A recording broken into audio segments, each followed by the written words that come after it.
Hi, my name is Danny, and this is the Sony RX10 IV, arguably one of the most capable bridge cameras ever designed. This is my plea to Sony to please reconsider bringing back the RX10 line of cameras, a camera series that had been discontinued mid-2025.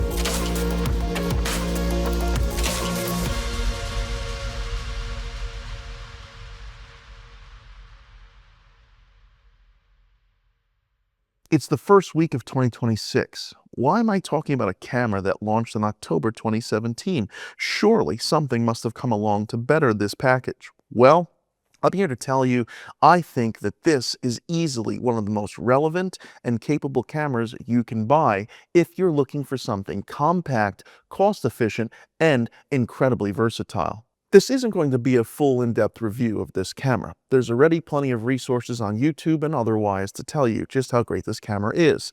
A lot of them culminate in the following. This is the most camera that most people will ever need. What this video is intended to do is give 3 reasons why I think reintroducing the RX10 with an RX10 Mark V would be an incredible win for Sony. But let's first talk a little bit about this camera in front of me here. It excels at landscape and wildlife photography. It's excellent at macro and telephoto imagery. You can take headshots with this camera, and you can even capture high-speed sports action. There really isn't a lot like it in one little package. Since 2017, the landscape of the camera market has changed dramatically. In that time, Sony was still trying to prove to you that you should move from your existing bodies and systems like Nikon and Canon to come over to their ecosystem. And I believe consumer expectations and perceptions have changed dramatically since then. What we've seen since 2020 is a lot of companies making safe decisions with incremental upgrades and changes as opposed to revolutionary ones. Let's think about cameras that have come out in this time. Let's take a look at the Nikon Z50 Mark II. This is a camera that has a sensor in it from 2016. It was featured in the Nikon D500, a camera that retailed for about $2,000, which is roughly $2,700 in today's dollars. Nikon decided that instead of reinventing the wheel and bringing a higher resolution sensor that they've just created to the market, let's repurpose an older one that we can get a little bit more out of. Nikon paired that sensor with an incredible OLED viewfinder, an updated autofocus system that hits its mark a lot more than it doesn't, and put it in a body that's more affordable and easier to use. They bet that the technology that they spent millions developing in the first place was still good for the modern era. This is a trend across the industry. Incremental upgrades in usability rather than revolutionary tech sheets. Imagine, if you will, an RX10 Mark V, except instead of the 20 megapixel sensor, it jumped up to a modest 26 or 28 megapixels. Imagine if the camera were able to shoot 10-bit video, even if it were limited to 4K 30 frames per second. Imagine a camera that had Sony's latest AI technology for its focusing system, making hunting a thing of the past, something that can happen with the RX10 line of cameras in low light. Imagine if Sony got rid of the terrible old battery system in these cameras for something more modern like the FC100 line of batteries. I would really love if Sony could find a way to add a dual card slot feature in this camera, even if that second slot was a micro SD card slot. Those few incremental upgrades would transform an already great camera into something absolutely legendary, and I don't think that would really break the bank in terms of R&D and design when bringing out an RX10 Mark V. These are incremental changes that I believe everybody who even owns this camera would want to upgrade for. Another reason why I believe an updated RX10 line would do very well in 2026 is the unbelievable proliferation of pretty affordable AI denoising and AI upscaling software. Let's be frank. The 1-inch sensor in this camera is incredible, but it also can be an Achilles heel in certain scenarios. That same sensor design, which allows an incredible 24 to 600 millimeter lens in such a compact form, is also the reason why, when you bump your ISO up a bit, the images can be a bit noisy. I find myself having to push the ISO on this camera a little bit higher than I really want to in order to achieve the shutter speeds I need to get sharp tack focus images when shooting handheld. The sensor size doesn't really help, and the physics of a 1-inch sensor in a body like this are pretty limited. Adobe Lightroom's AI denoiser is almost like black magic. It absolutely transforms the images out of the sensor. Take a look at some of these images from the Pittsburgh National Aviary that I shot, one of my favorite places on earth. You be the judge. Which images would you rather provide a client? Most likely the AI denoised images. So at the end of the day, Sony doesn't have to put a lot of money into trying to make the sensor any cleaner or larger. What they really should do, in my opinion, is accompany this camera, an RX10 V, with Catalyst Browse, a special version for the RX line of cameras that has some sort of in-house version of what Adobe's doing in Lightroom.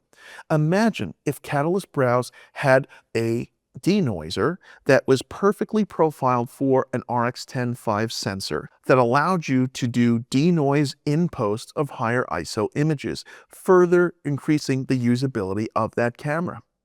Imagine in that same software if there was some sort of 2x or 4x AI upscaler that allowed Sony to keep this camera at 20 megapixel, but allowed folks who need more resolution for large prints or high resolution displays to integer upscale their images cleanly and effectively. Look, I know there's a ton of talk right now about the legitimacy of using AI in creative work, but this is one of those places where I believe AI absolutely should be used, especially if it doesn't change the integrity or the initial intention of that photo. I would much rather Sony update other functions like the autofocus system, the battery life, rather than trying to jam a higher resolution sensor in this camera, if we had to pick and choose. My third reason for why I believe 2026 is the perfect time for Sony to reintroduce an RX10 or RX100 line upgrade is the fact that Gen Z and millennials alike are starting to turn away from always having their phone in their hand when it comes to adventures and vacations. There has been an almost unbelievable market trend of Gen Z looking for cameras from the early 2000s to take with them on trips. They believe that early, low-resolution, retro look is something of an aesthetic. And I find that really interesting. I'm personally not into that, but this is what they're doing. So that's what they're doing on the lower end of the market.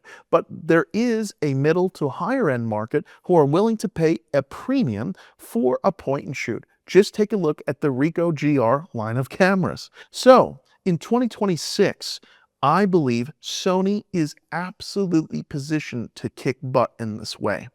This is easily one of the most ergonomic, easy to use cameras for pretty much anybody who picks it up. This body, the way it's laid out, the functions that are physical and tactile, this is an experience that is ergonomically more engrossing than going out to shoot on your phone. I've been a digital imaging professional since about 2010, and it's allowed me to travel the country and the world for fun and client work. And there's one thing those two worlds have in common. Traveling with photo gear absolutely sucks. It's nerve-wracking, it's high intensity, and especially if that's the same gear you intend to use for your professional work, having something get damaged, lost, or become inoperable while you're on a vacation because you dropped it, or God forbid left it somewhere, or it was stolen, that is pretty intense. Having a camera like the RX10 that is incredibly capable and gives you about 85% of what you'd be getting from more professional systems, it's absolutely liberating. And quite honestly, when I'm on vacation, I don't want to be responsible for a camera system that's $5, $10, $6,000 or more, and that's on the cheap side. At the end of the day, I want something that enables fun when I need it, instant turn on, get a few great pictures, and turn it off. Many people speculate that Sony discontinued this line in 2025 because of EU law, meaning any electronic on the shelves has to have a standardized USB charging port. This still uses a USB micro charging port. Many argue that creating a camera of this capability cannibalizes some of Sony's product line, and that making something like this would actually be detrimental to Sony's bottom line. If Sony were to bring all of those wish list items to a new line of RX10 cameras, I personally believe that they could command upwards of $2,100 to $2,300.